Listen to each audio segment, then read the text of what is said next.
Hi there, my name is Eliza and I'm a biblical counselor. And one of the things that I like to do is to share resources that are helpful for people who are either looking for counseling themselves or people who are doing counseling with a faith-based approach, and share those resources with you. So today I have a resource that I'm really excited to share with you. It is a little book. In fact, I brought it in because I love this size.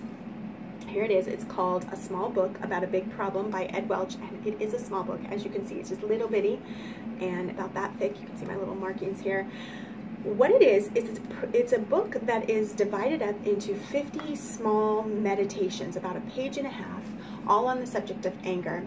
And when I picked this book up, I thought this is going to be helpful for some people that I know who are struggling with this and want to do better at dealing with their own anger.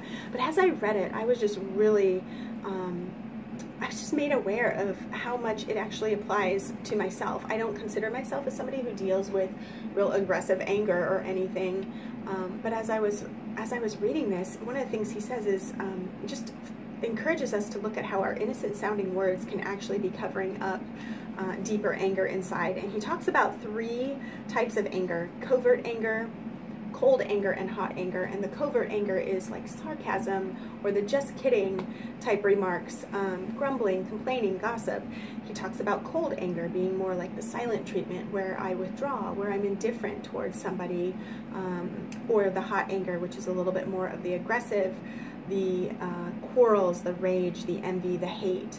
And as I was reading that, I realized I could identify with some of these expressions of anger, and it was really helpful to just to read through some of the things that he was saying about what it looks like for us to understand anger and what it's doing to our relationships, as well as understand our own heart before the Lord, who is a God who is very forgiving and wants us to have a life of peace and joy. And so this can be a super helpful resource if you know somebody who wants to just do a better job in dealing with their anger, or if you want to look at it for yourself and just see you know, where God might be showing you how you need to maybe hone in on some of those what looks like innocent interactions, but really is revealing where there's anger that hasn't been dealt with. So check it out, pick it up. It is offered by New Growth Press, and you can get it, and I think you'll find it to be very helpful.